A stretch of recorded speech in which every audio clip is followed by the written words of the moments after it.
โอ้บ่อยลงมาบ่อยลงมาเป็นเดือนเลยลงมาหาเบิกพักไปกินสมุนก็ได้ใกล้ๆบ่ค่อยลงมามื้อนี้ฝนตกแห้งก็เลยหยุดสิลงมาหาผักกัดจองไปกินกับตำบักหุ่งได้นี่เดี๋ยวหาฟังพุ่นดีกว่า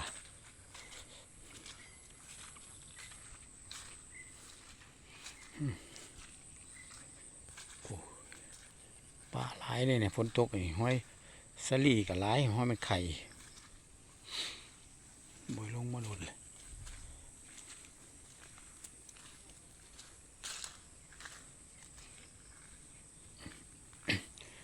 คันลงมาซองเนี่ยปลามันก็ขึ้นกับลงมาเนี่ยน้ำพุด